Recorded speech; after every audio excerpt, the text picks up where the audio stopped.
Qui va réussir à ralentir la progression de Voldia Galmas-Paulin? La biathlète française de 19 ans engrange encore une fois une deuxième place en IBU Cup aujourd'hui. Cette fois, ça s'est passé dans un sprint. Merci de regarder Top Biathlon, la seule chaîne sur YouTube 100% biathlon féminin. Top Biathlon. Le meilleur du biathlon. Elle continue à nous impressionner. Voldia a fait la course parfaite aujourd'hui. Elle est partie avec le dossard numéro 3 tout au début de ce sprint de 7 km 5, toujours à Brezno en Slovaquie. Ce départ avec un petit dossard n'a pas perturbé Voldia. Sur le pas de tir, elle a réalisé un sans faute au coucher et un sans faute au debout. Un 10 sur 10 qui doit être, selon, d'après mes souvenirs, si les souvenirs sont bons, son premier sans faute en IBU Cup.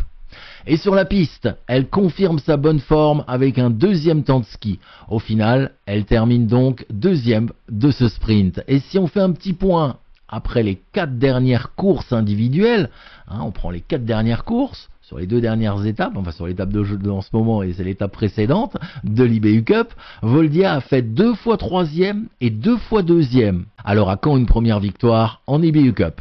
Allez, on enchaîne avec les résultats. Donc première, c'est pas Voldia pour cette fois, c'est la Norvégienne Marte Johansen avec un 10 sur 10 au tir.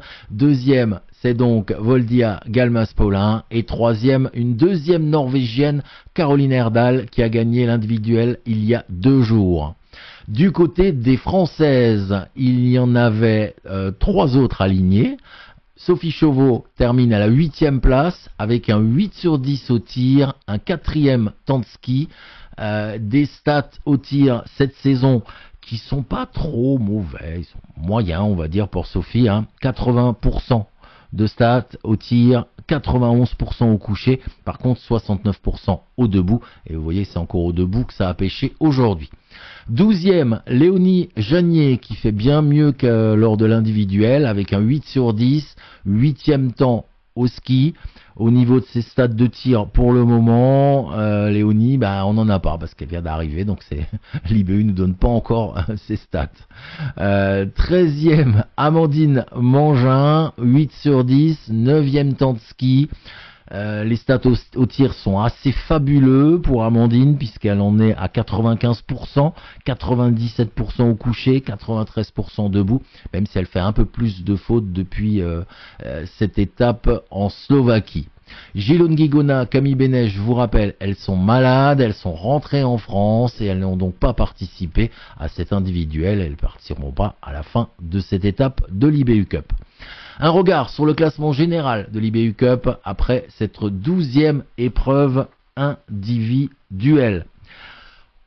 Première, c'est toujours Camille Benet.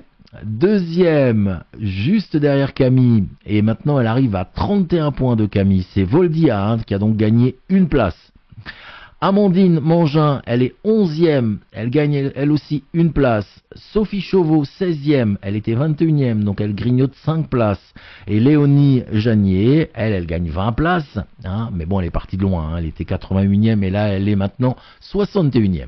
Prochaine course féminine en IBU Cup, ce sont 2 relais mixtes. Ce samedi 18 janvier à 10h30, il y aura un relais mixte classique avec la participation de Sophie Chauveau, première relayeuse, et avec Voldia Galmas-Paulin comme deuxième relayeuse. Et puis après, vous voyez qu'il y a les 2 garçons français.